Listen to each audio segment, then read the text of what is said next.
أعوذ بالله من الشيطان الرجيم. بسم الله الرحمن الرحيم. واتل عليهم نبأ الذي آتيناه آياتنا فانسلخ منها فأتبعه الشيطان فكان من الغاوين. ولو شئنا لرفعناه بها ولكنه أخلد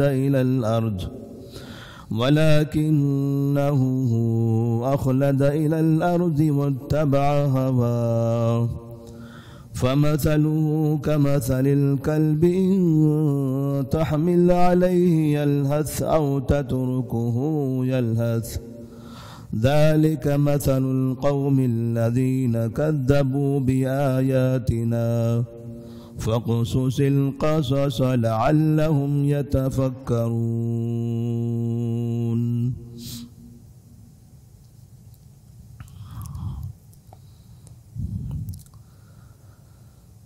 سورۃ الاعراف آیت نمبر 175 اور 176.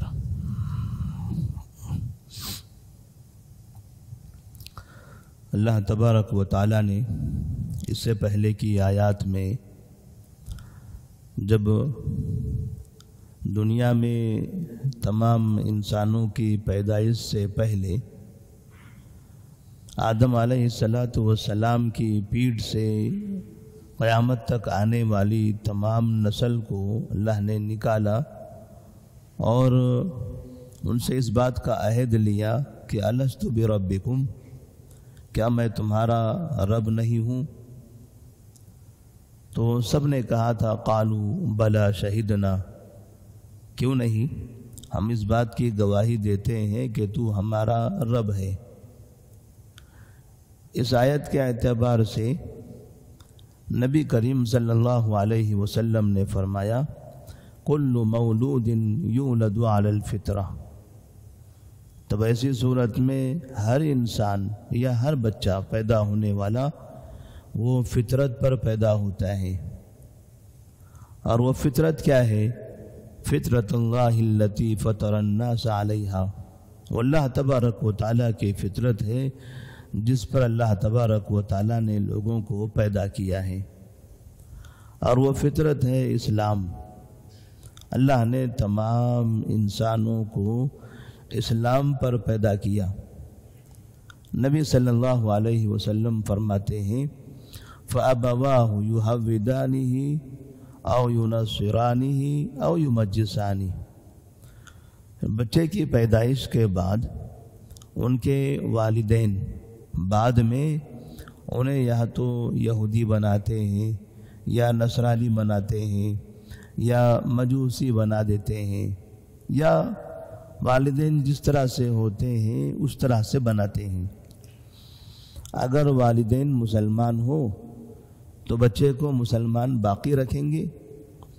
والدین اگر مسلمان نہیں ہیں تو بچے کے دین کو وہ تبدیل کر دیں گے، کیونکہ بچہ جب پیدا ہوتا ہے تو وہ پیدائشی مشرک اور کافر نہیں ہوتا.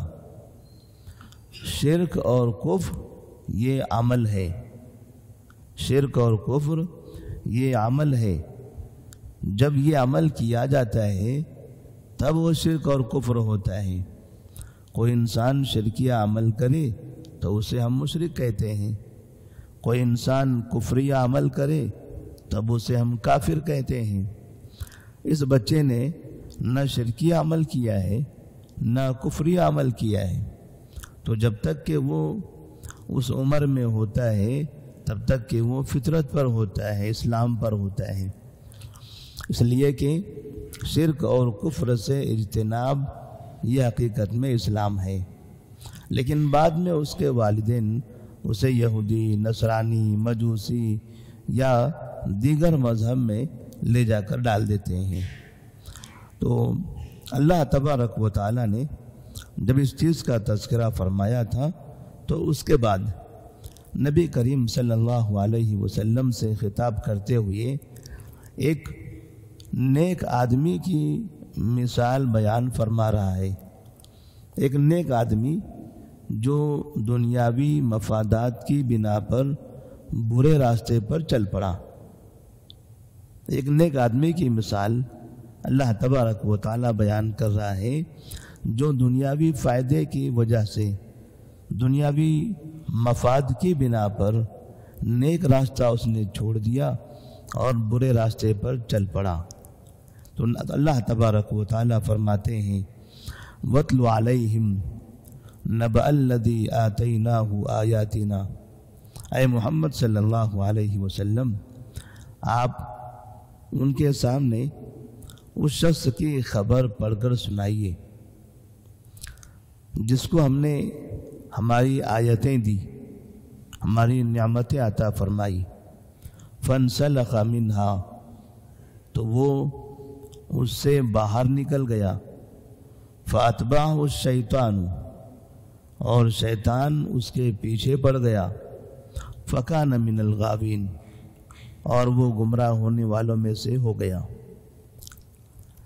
اللہ تبارک و تعالی فرماتے ہیں کہ آپ ایسے ایک آدمی کی خبر لوگوں کو سنائیے کہ جس کو ہم نے ہماری نعمتیں عطا کی تھی، ہماری آیتیں عطا کی تھی، لیکن وہ ان نعمتوں سے باہر نکل گیا اور پھر شیطان نے اس کا پیچھا کیا یہاں تک کہ وہ گمراہ ہو گیا۔ کہتے ہیں کہ بنو اسرائیل میں ایک بہت بڑا نیک آدمی ہوا کرتا تھا۔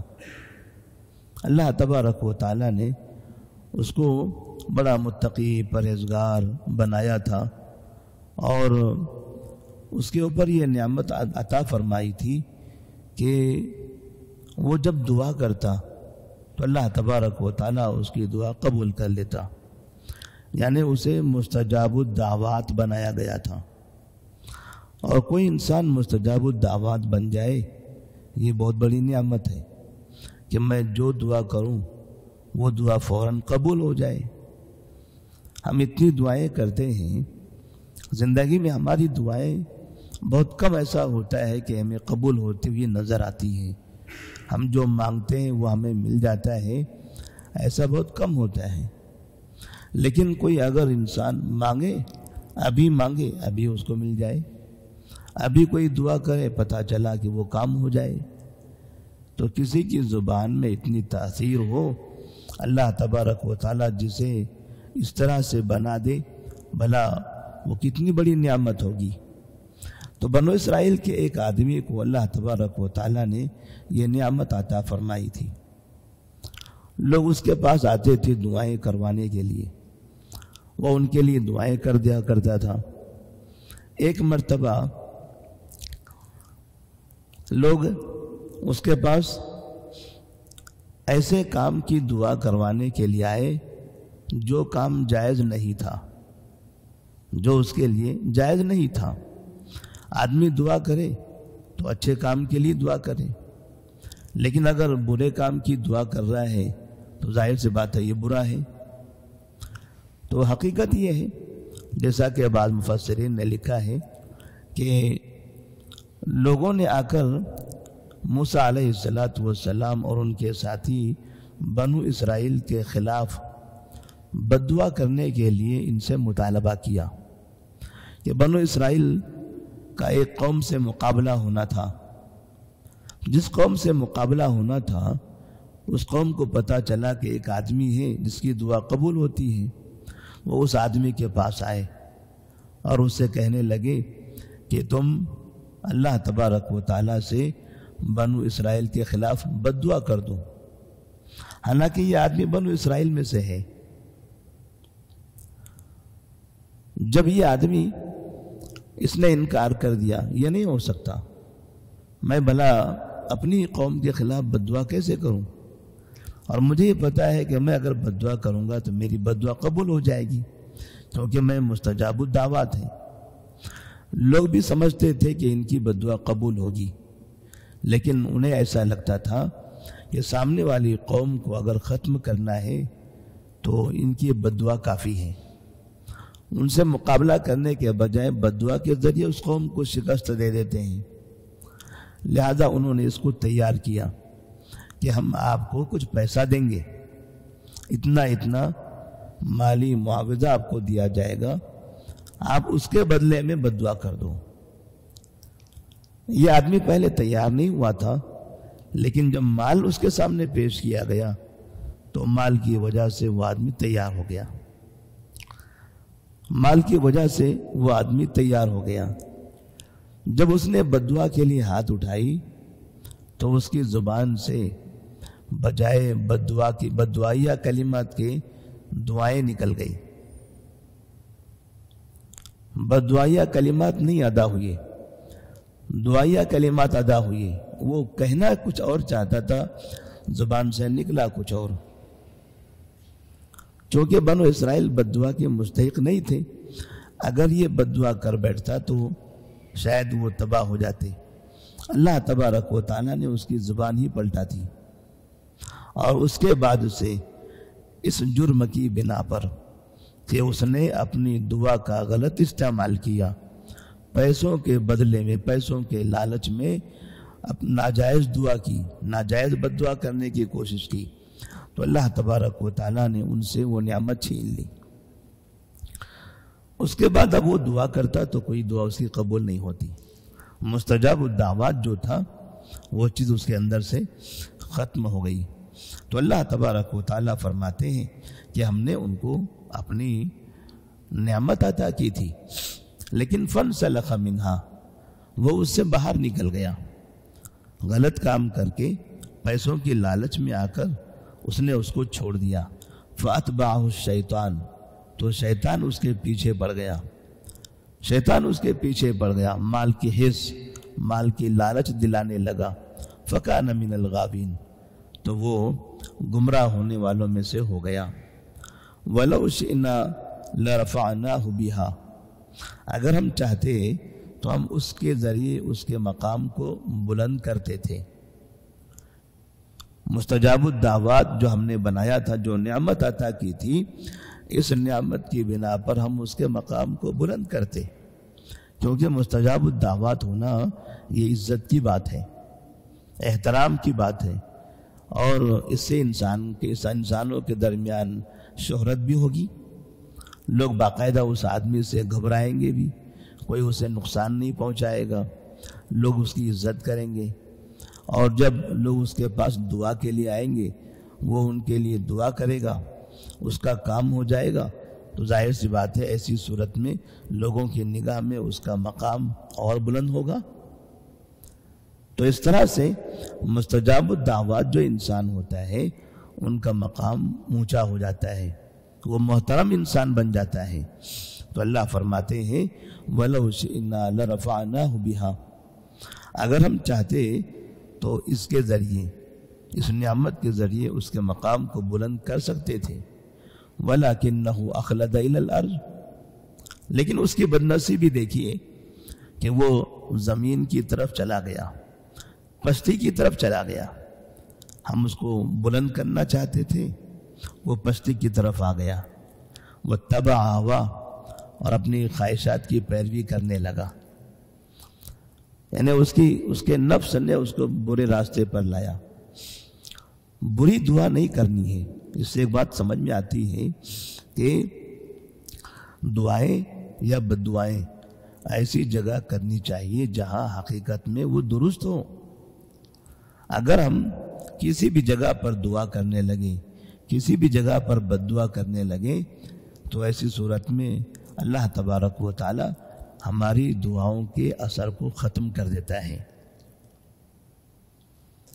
تو کبھی ہم دیکھتے ہیں بعض مرتبہ بد دعائیں کرنے میں حد سے تجاوز کر بیٹھتے ہیں، جیسا کہ ہم نے اس سے پہلے کئی بار بتایا تھا کہ تقریباً مسلمانوں کا المیہ یہ ہے کہ جب دعائیں کرتے ہیں تو دنیا کے 1-2-3 ممالک ایسے ہیں، باقاعدہ ان ملکوں کا نام لے کر بربادی کی بد دعا کرتے ہیں، اے اللہ فلاں ملک کو برباد کر دے، وہ فلاں ملک کو برباد کر دے، وہ فلاں ملک کو برباد کر دے، حالانکہ اس ملک میں اسلام بڑی تیزی سے پھیل رہا ہے، اس ملک میں مسلمانوں کی بہت بڑی تعداد ہے، اس ملک میں مساجد ہمیشہ تعمیر ہو رہی ہیں، وہاں بڑے بڑے اسلامک سینٹر بنائے جا رہے ہیں، لوگ باقاعدہ اپنے چرچ مسلمانوں کو دے رہے ہیں نمازوں کے لیے، مساجد کے لیے۔ جہاں پر لوگ اتنی تیزی سے اسلام قبول کر رہے ہیں، ہمارے لیے کیسے جائز ہوگا کہ ہم پورے ملک کی بربادی کی بددعائیں کرتے بیٹھیں؟ جب ہم اس طرح کی بددعائیں کرتے ہیں تو ہم حد سے تجاوز کرتے ہیں، ناجائز کام کرتے ہیں، اور بار بار ناجائز کام کرنے سے اللہ تبارک و تعالی ہماری دعا اور ہماری بددعا دونوں کا اثر ختم کر دیتا ہے۔ پھر نہ ہماری دعائیں قبول ہوتی ہیں نہ بددعائیں قبول ہوتی ہیں۔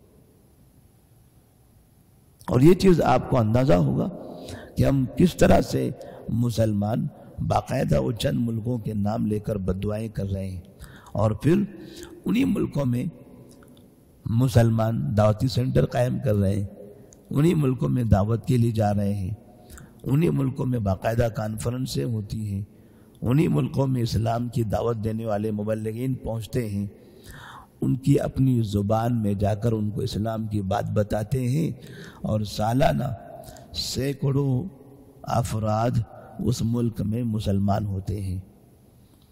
تو ان لوگوں کو اسلام میں داخل کرنا، اسلام کے لیے محنت کرنا، یہ زیادہ بہتر ہے یا بددعائیں کر کے ان سب کو ختم کرنا یہ زیادہ بہتر ہے؟ ظاہر سی بات ہے ان کو اسلام کی دعوت دے کر اسلام میں داخل کرنا یہ زیادہ بہتر ہے۔ یہ نبی کریم صلی اللہ علیہ وسلم کا طریقہ رہا ہے۔ تو یہاں بھی اس شخص نے غلط طریقے سے بددعا فرمائی تھی، تو اللہ تبارک و تعالیٰ نے اس کی زبان، اس کی دعا کی تاثیر ختم کر دی۔ تو اللہ فرماتے ہیں وَلَوْ شِئْنَا لَرَفَعْنَاهُ بِهَا وَلَكِنَّهُ أَخْلَدَ إِلَى الْأَرْضِ وَاتَّبَعَ هَوَاهُ، اس نے اپنی خواہشات کی پیروی کی، ہم اس کو تو بلند کرنا چاہتے تھے، وہ پستے کی طرف چلا گیا۔ اب آخر میں جو بڑا اہم نقطہ ہے یہاں پر اللہ فرماتے ہیں فَمَثَلُهُ كَمَثَلِ الْكَلْبِ، اس کی مثال کتے کی طرح ہے۔ اللہ تبارک و تعالیٰ نے یہاں پر کتے سے مثال دی ہے اس کی۔ فَمَثَلُهُ كَمَثَلِ الْكَلْبِ، اس کی مثال کتے کی طرح ہے۔ إِن تَحْمِلْ عَلَيْهِ يَلْهَثْ أَوْ تَتْرُكْهُ يَلْهَثْ، آپ اسے کچھ دو تب بھی وہ ہانپتا رہتا ہے، جب اس کو چھوڑو تب بھی ہانپتا ہے۔ یعنی ہانپنا، زبان نکال کر اس طرح سے وہ حرکت کرنا، وہ اس کی عادت ہوتی ہے، وہ اس کی عادت ہوتی ہے۔ ہر دو حالت میں وہ زبان نکال کر ہانپتا رہتا ہے۔ تو اللہ تبارک و تعالیٰ نے اس نیک آدمی کی مثال اس کتے سے دی ہے کہ آدمی ایک مقام پر ایسا آ جاتا ہے کہ پھر آپ اسے کچھ دو تب بھی وہ مال کی لالچ میں رہتا ہے، نہ ملے تب بھی مال کی لالچ میں رہتا ہے۔ مال کی لالچ، مال کی حرص، یہ اسے اس کتے کے مانند بنا دیتی ہے۔ تو یہاں پر اس شخص کو اللہ نے نعمت عطا کی تھی، مال کی لالچ نے اس کو برباد کر دیا۔ فَمَثَلُهُ كَمَثَلِ الْكَلْبِ إِن تَحْمِلْ عَلَيْهِ يَلْهَثْ أَوْ تَتْرُكْهُ يَلْهَثْ ذَلِكَ مَثَلُ الْقَوْمِ الَّذِينَ كَذَّبُوا بِآيَاتِنَا، یہ اس قوم کی مثال ہے جن لوگوں نے ہماری آیتوں کو جھٹلایا، جنہوں نے ہماری آیتوں کو جھٹلایا، یہ اس قوم کی مثال ہے جن کو ہم نے نعمتیں دی اور پھر ان نعمتوں کی ناشکری کی، نعمتوں کا غلط استعمال کیا، تو کہتے ہیں کہ ان کی مثال اس کتے کی مانند ہے۔ بعض مفسرین نے لکھا ہے ان آیات کے اسباق میں کہ اگر کوئی شخص جس کو اللہ تبارک و تعالیٰ نے علم دیا، جس کو اللہ تبارک و تعالیٰ نے اپنی نعمت عطا فرمائی، اور وہ صاحب علم، وہ علم والا، وہ اونچے مقام والا، اگر مال کی لالچ میں برا کام کرتا ہے تو ایسی صورت میں اس کی مثال اس کتے کی مانند ہے۔ تو علم ہے تو علم کو پیسوں کے بدلے میں نہ بیچا جائے، علم کو پیسوں کے بدلے میں نہ بیچا جائے۔ اس شخص نے سمجھا کہ کچھ پیسہ مل جائے گا اور میں غلط طریقہ استعمال کر کے پیسہ کما لوں گا۔ اللہ نے اس کو اچھا علم عطا فرمایا تھا، مستجاب الدعوات بنایا تھا، جو اچھے کام کے لیے تھا کہ آپ کسی کی اچھائی کے لیے دعا کرو، کسی ظالم کی بددعا کے لیے، ظالم کی بربادی کے لیے بددعا کرو، نہ کہ کسی اچھے آدمی کی بربادی کے لیے بددعا کرو۔ اگر آپ کسی اچھے آدمی کی بربادی کی بددعائیں کرتے ہو تو پھر آپ ظالم ہو، آپ خود ظالم ہو گئے۔ اور ایسا کام اگر آپ پیسے لے کر کرتے ہو، مطلب یہ ہوا کہ پیسوں کے بدلے میں آپ اپنا ایمان بیچ رہے ہو۔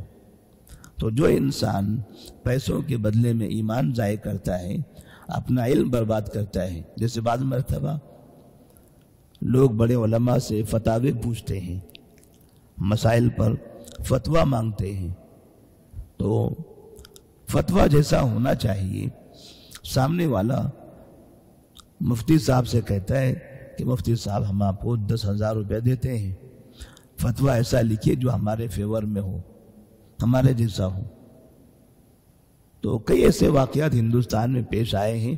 نارتھ انڈیا کے ایک بڑے مدرسے کا بھی ایک واقعہ بہت پہلے ایسا ہوا تھا، پورے میڈیا کے اندر وہ فتوے کا چرچا ہوا تھا، جس کے بارے میں پتہ چلا تھا کہ باقاعدہ وہاں کے مفتی صاحب نے پیسے لے کر غلط فتویٰ دیا۔ وہ تقریباً 1 مہینہ 2 مہینہ ہندوستان کی ہر میڈیا نے اس کو دکھایا تھا، دیکھو کیسے بڑے بڑے مدرسوں کے مفتیان ہیں جو باقاعدہ پیسے لے کر فتوے بدل دیتے ہیں۔